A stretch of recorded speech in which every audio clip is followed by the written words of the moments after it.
नमस्कार, मैं हूं आपके साथ अर्जुन खजूरिया और आपका स्वागत है द न्यूज पर। अगर बात की जाए जम्मू कश्मीर की, तो वहां के कुछ ऐसे नेता हैं जो समझते हैं कि पूरा जम्मू कश्मीर उनकी जागीर है, चाहे फारूक अब्दुल्ला हो या फिर महबूबा मुफ्ती। उनके लगातार ऐसे बयान सामने आते रहते हैं जिससे दोनों सवालों के घेरे में रहते हैं, और जब सरकार की तरफ से इनको नजरबंद किया जाता है तो उसके बाद रोना रोते हैं। दरअसल अगर बात की जाए तो दक्षिण कश्मीर में शोपियां जिला के विहिल में पार्टी के एक सम्मेलन में जम्मू कश्मीर के सुरक्षा परिदृश्य, महंगाई, चुनाव के मुद्दे पर बोलते हुए फारूक अब्दुल्ला ने केंद्र और प्रदेश सरकार को आड़े हाथों लिया। और आड़े हाथों केंद्र सरकार को तो लिया, इसके साथ ही सुरक्षा एजेंसियों पर भी आरोप जड़ दिए। और ये पहली बार नहीं है जब फारूक अब्दुल्ला जो है सुरक्षा एजेंसियों पर आरोप जड़ रहे हैं। सरकार के लिए आप बोल सकते हैं, ठीक है, मान लिया आप बीजेपी के विपक्ष में, उसके लिए आप बोलिए, यही लोकतंत्र है। लेकिन आप सुरक्षा बलों पर भी सवाल उठाएंगे, केंद्रीय जो इंटेलिजेंस एजेंसी है उन पर भी सवाल उठाएंगे। दरअसल विवादास्पद टिप्पणियों और बयानों के कारण सुर्खियों में रहने वाले नेशनल कॉन्फ्रेंस के अध्यक्ष डॉक्टर फारूक अब्दुल्ला ने वीरवार को एक नया शिगुफा जो है वो जम्मू कश्मीर में छेड़ दिया है। उन्होंने दावा किया कि कश्मीर में खुफिया एजेंसियों ने 15,000 युवाओं को अपने एजेंडा चलाने, 15,000 रुपए युवाओं को अपना एजेंडा चलाने और मुखबिरी के लिए भर्ती किया है। फारूक अब्दुल्ला का दरअसल बयान जो सामने आया वो बयान ये है कि इंटेलिजेंस ब्यूरो सूचना देने के बदले युवाओं को 15,000 रुपए नकद और 15,000 रुपए नकद के साथ मोबाइल फोन दे रही है, बाद में उन्हें मार दिया जाएगा। ये क्या बोल रहे हैं फारूक अब्दुल्ला? कह रहे हैं कि वह युवक नहीं जानते होंगे कि वह इस्तेमाल हो रहे हैं और कल मारे भी जा सकते हैं। यानी कि इंटेलिजेंस एजेंसी जो काम कर रही है उस पर तो किसी को भी सवाल नहीं उठाना चाहिए। और ये क्या बातें कर रहे हैं कि कल मारा जाएगा, इनको इंटेलिजेंस एजेंसी की तरफ से मारा जाएगा। सही करती है सरकार इनको नजरबंद करके, और नजरबंद क्या, इनको तो जेल में डाल देना चाहिए। ऐसे लोगों को कभी बाहर ही नहीं आने देना चाहिए। किस तरह की स्टेटमेंट्स है, कैसे युवाओं को बरगलाने का काम कर रहे हैं। वो फेक वीडियो के आरोप में आप मनीष कश्यप को जो है डाल देते हैं जेल के, एनएसए लगा देते हैं। ये फारूक अब्दुल्ला का क्या करेंगे? क्या बोल रहे हैं फारूक अब्दुल्ला? इंटेलिजेंस एजेंसी युवाओं को भर्ती कर रही है, 15,000 रुपए दे रही है, मोबाइल फोन दे रही है और बाद में मार देगी। खुलेआम इस तरह की स्टेटमेंट्स दे रहे हैं फारूक अब्दुल्ला। वहीं दक्षिण कश्मीर में दरअसल शोपियां में यह कार्यक्रम था, विहिल में जम्मू कश्मीर के सुरक्षा परिदृश्य पर कार्यक्रम था, महंगाई था, चुनाव के मुद्दे थे। इस पर बोलते हुए फारूक अब्दुल्ला ने जो है, ठीक है, आपने केंद्र सरकार को आड़े हाथों लिया, प्रदेश सरकार को आड़े हाथों लिया, जो इस समय वहां पर ब्यूरोक्रेसी की सरकार एक हिसाब से चल रही है, लेकिन साथ ही साथ सुरक्षा एजेंसियों पर भी आप आरोप लगा रहे हैं। सम्मेलन के बाद पत्रकारों के साथ बातचीत में भी वे अपने बयान पर अड़े रहे। ये नहीं बोला गलती से बोल दिया, ऐसे बोल दिया, अड़े रहे और बोले इसमें गलत क्या है, ये सही नहीं है कि क्या हमारे बच्चों को खरीदा जा रहा है। आगे कह रहे हैं कि असलियत तो यह है कि हमारे यहां कई बड़े नेताओं को भी एजेंसियों ने पैसा देकर अपने पक्ष में किया है ताकि वह एक दल विशेष का एजेंडा चला सके। इंटेलिजेंस अपना काम कर रही है, उसमें भी इनको एक दल विशेष दिखाई दे रहा है फारूक अब्दुल्ला को। राजनीति इतनी गिर चुकी है इन नेताओं की, चाहे फारूक अब्दुल्ला हो, महबूबा मुफ्ती हो, इसमें भी इनको दिख रहा है इंटेलिजेंस एजेंसी जो काम कर रही है वो भी एक दल के लिए काम कर रही है। कम से कम देश के सुरक्षा बलों को तो बख्श दो, उनको तो इसमें मतलब। तब कहां थे आप जब इन सुरक्षा बलों पर अनुच्छेद 370 हटने से पहले पथराव किया जाता था, लाठियां मारते थे वहां के युवा? तब कहां थे आप? तब उन युवाओं के लिए कुछ नहीं बोला आपने। आज अगर वो साथ में है इंटेलिजेंस एजेंसी, उनको जो है इनपुट दे रहे हैं। दरअसल दर्द जो है वो इसलिए है, जो इनपुट दे रहे हैं कि आतंकवादी कहां छुपे हो सकते हैं, इसलिए दर्द हो रहा है इनको। उन्होंने सवाल किया कि क्या कुछ समय पहले तक ये नेता और नौजवानों का एक तबका खुलकर पाकिस्तान में हक में नहीं बोलता था? ये सवाल उठा रहे हैं फारूक अब्दुल्ला।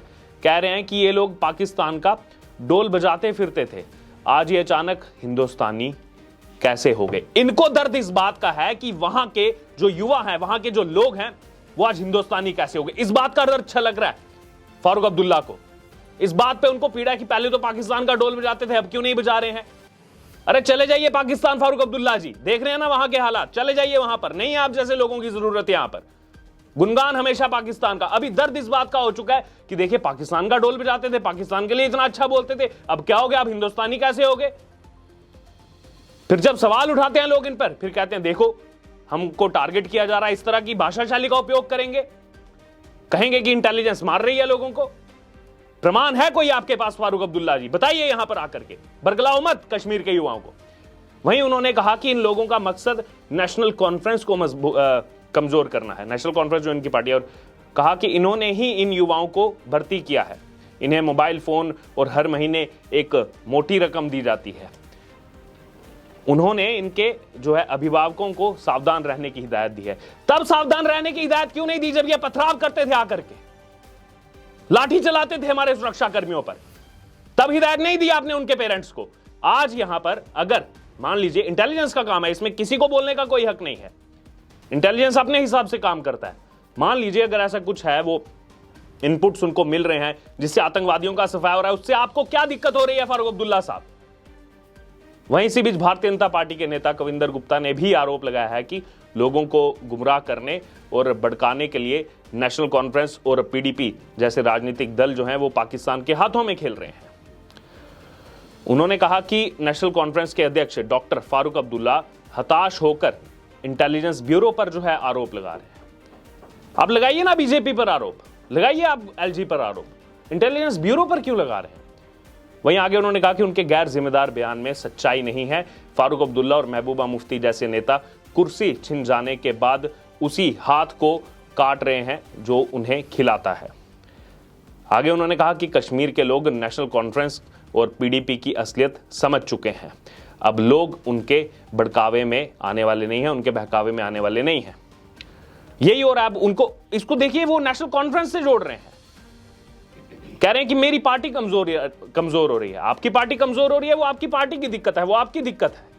इस तरह के स्टेटमेंट्स अगर आप देते हैं, उसको भी अपनी पार्टी के साथ जोड़ दिया इन्होंने, आरोप लगा दिया इंटेलिजेंस ब्यूरो पर और पार्टी के साथ जोड़ दिया। पाकिस्तान के लिए भी इनका भी स्टेटमेंट है। पाकिस्तान में इस समय जो मौजूदा हालात चल रहे हैं उस पर भी उनको बहुत ज्यादा चिंता है। ठीक है, चिंता सबको है, लेकिन आपको सोचना चाहिए।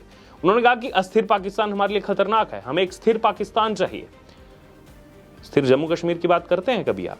उन्होंने कहा कि स्थिर पाकिस्तान चाहिए जो उपमहाद्वीप में शांति के लिए बेहद जरूरी है। हम उस देश के लिए अच्छा होने की कामना करते हैं, ये हमारा पड़ोसी है और हमें उम्मीद है कि कुछ बेहतर आएगा और लोगों का जो है शांतिपूर्ण जीवन होगा। ठीक है, सब ये चाहते हैं, मानवीय जो है उसके नाते, मानवता के नाते सब चाहते हैं कि ठीक है वहां पर स्थिरता रहे, इस तरह का अस्थिर ना हो। लेकिन उस पाकिस्तान के लिए इतना दर्द क्यों है जो पाकिस्तान लगातार आतंकवाद को पनपने दे रहा है, आतंकवाद को जन्म दे रहा है, वही आतंकवाद वहां से अभी भी भेज रहा है, उसके लिए इतना दर्द, उसके शांति के लिए। ठीक है, आप सिंपैथी दिखा सकते हैं, लेकिन बार बार सिंपैथी पाकिस्तान के लिए। जम्मू कश्मीर के युवा अगर आज सुरक्षा बलों का साथ दे रहे हैं, कश्मीर के युवा आज सुरक्षा बलों का साथ दे रहे हैं, उसमें इनको दर्द हो रहा है। कह रहे हिंदुस्तानी कैसे हो गए अचानक? अरे आप नहीं हुए हिंदुस्तानी, कम से कम उन युवाओं को तो बख्श दो जो कम से कम सुरक्षा बलों का साथ दे रहे हैं। इस देश के लिए कुछ ना कुछ करने की चाहत उनमें है, इस देश के लिए कुछ ना कुछ अपना बलिदान दे रहे हैं, अपनी जान को दांव पर लगाकर। वो जिस पाकिस्तान के लिए आपको दर्द हो रहा है, वहां से जो आतंकवादी आते हैं उनके इनपुट्स अगर दे रहे हैं सुरक्षा बलों को, तो इसमें आपको क्या दिक्कत है फारूक अब्दुल्ला? दिक्कत यह है कि अब इनका जो पहले एजेंडा चलता था पथराव का, लाठियों का, वो एजेंडा अब धीरे धीरे खत्म हो रहा है। ये युवा मेन स्ट्रीम लाइन में आ रहे हैं और इनको ये दिक्कत है, मेन स्ट्रीम लाइन में आएंगे तो बीजेपी को फायदा होगा। आप इतने साल मुख्यमंत्री रहे जम्मू कश्मीर के, आपने क्यों नहीं मेन स्ट्रीम लाइन में आने दिया?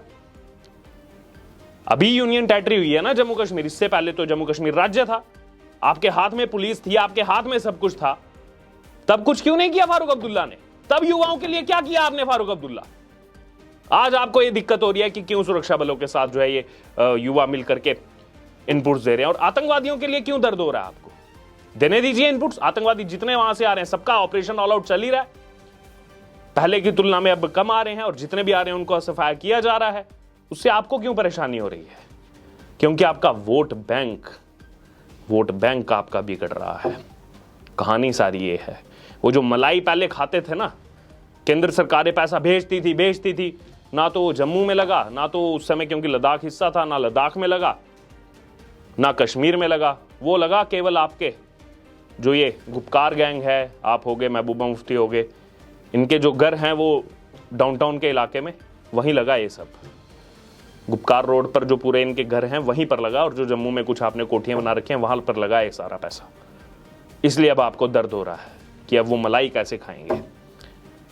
बहरहाल अब ये जो स्टेटमेंट सामने आई फारूक अब्दुल्ला की, इंटेलिजेंस ब्यूरो पर आरोप लगा रहे हैं, इस पर आपकी क्या प्रतिक्रिया है? क्योंकि पार्टियां एक दूसरे पर आरोप लगा सकती हैं, लोकतंत्र में आप कह सकते हैं एक दूसरे के खिलाफ, लेकिन इंटेलिजेंस ब्यूरो पर और ये कह देना कि आज इस्तेमाल कर रहे हैं कल मार देंगे, बेहद निंदनीय है। लेकिन आपकी क्या प्रतिक्रिया, आपकी क्या राय है, आप जरूर हमारे साथ कमेंट बॉक्स में शेयर करें और इससे जुड़े अपडेट के लिए द न्यूज़ पर बने रहें। धन्यवाद।